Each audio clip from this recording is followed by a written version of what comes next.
কাশ্মীরে বলো মনোজ ভাইয়ের সাথে তুমি কার্ড নামাইছো, কি কি করছো? কাশ্মীরের সাথে অনেক কাজ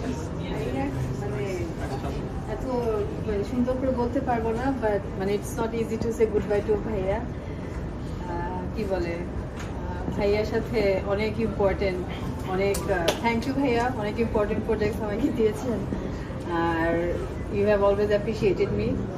আর ভাইয়া was one of my go to person, কোনো ইস্যু হোক বা কোনো যে কোনো কিছুর জন্য ভাইয়ের কাছে, যে কোনো সলিউশনের জন্য, বা দেখা যাচ্ছে কিছু বুঝছি না, ভাইয়ের কাছে পার্সোনালি যে বুঝলাম, মানে ভাইয়া তো অলওয়েজ মানে হিজ ভেরি কি বলে নোন ফর হিজ প্রেজেন্টেশনস বা এক্সপ্লেনেশনস। সো এই তো আর কি, he was one of my close seniors. কালকে থেকে মানে বিশ্বাস হচ্ছে না যে কালকে থেকে he won't be here anymore. ভাইয়ের প্রেজেন্সটা অনেক মিস করবো। আর কি বলবো, এই তো you will be very much missed right now. Nabin বলেন। বেস্ট অফ লাক ভাইয়া। ভাইয়াকে অনেক আগে থেকেই চিনি, উপায়তে জয়েনের আগে থেকেই। ভাইয়া অনেক প্রসেস ওরিয়েন্টেড, খুবই মানে শুরু থেকেই অন্য অর্গানাইজেশন থেকেও যেটুকু দেখতাম, ভাইয়া খুবই ক্লিন, ওনার কাজ খুবই আর কি প্রসেস ওয়াইজ।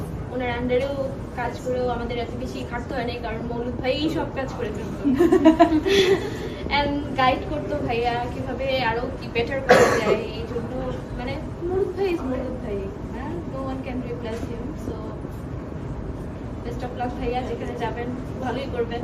ওরা ভালো রিসোর্স পাচ্ছে, আমরা একটা গুড ম্যানেজার বা গুড রিসোর্স আমরা পুরো উপায় হারাচ্ছি, এটাই। আচ্ছা আমি একটু বলি। আচ্ছা আমি মনে হয় মনোজ ভাই টিমে লংগেস্ট ছিলাম আর কি, ডিসেম্বর থেকে অলমোস্ট 2 বছরের বেশি। তো আমি যখন এখানে জয়েন করি, ফার্স্ট দিন যখন মনোজ ভাই সবার সাথে পরিচয় করে, কোনো একজন আমাকে বলছিল, সে এখন উপস্থিত আছে, ফাইনালি মনোজ ভাই ফেরত দেওয়ার জন্য কাউকে আনছে। তো এই কটা আমি একদমই সিরিয়াসলি নেই নাই। আমি সবসময় ভাবছিলাম যে মনোজ ভাইয়ের আগে আমি যাবো। তো মনোজ ভাই যখন আমাদের টিমে বলছে, এটা অবভিয়াসলি আমাদের একটা যে মাথায় পড়ে না, ঠাড়া পড়ছে, ওরকমই ছিল আর কি। মনোজ ভাই যাচ্ছে, এটা তো একদমই আনএক্সেপ্টেবল বা আনবিলিভেবল ছিল আর কি। তো মনোজ ভাইয়ের সাথে আমি অনেকগুলো বড় প্রজেক্টে কাজ করেছি, প্রিপেড কার্ড বলেন, ডিপিএস বলেন। ডে টু ডে আমার কাজ মনোজ ভাইয়ের সাথে সবচেয়ে বেশি ছিল। অনেক কিছুই হয়েছে। আপনার এক টিমে আমরা যেহেতু 2-2.5 বছর ছিলাম, মনোজ ভাইয়ের আমি প্রচন্ড রকম জ্বালাইছি। আমি বিশ্বাস করি মনোজ ভাই আমার জীবনে ভুলবে না, এত আমি অনেক জ্বালাইছি। আমি আমার লাইফে 4% যারা আমি এত বেশি জ্বালাইছি।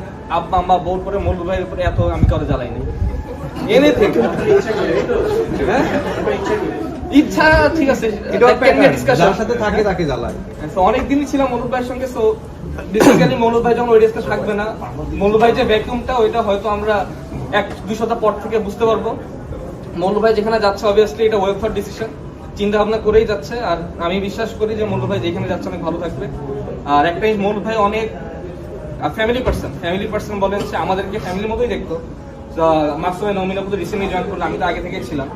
তো আমাকে অনেক জায়গায় অনেকভাবে সে ডিফেন্ড করছে, অনেকভাবে আমি জানি, এগুলো সবই আমরা জানি। সো যেইখানে যাবে আই হোপ মনোজ অনেক ভালো করবে।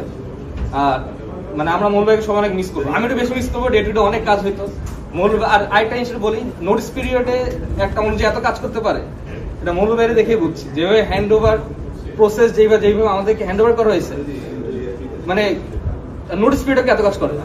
এটা হয়তো মানে অনলি মনোজ ভাই দেখে পসিবল হয়েছে। সো আমি চাই যে উনি আজ এখানেই যাবে, অবশ্যই ওইখানেও মানে অনেক ভালো করবে। Thank you.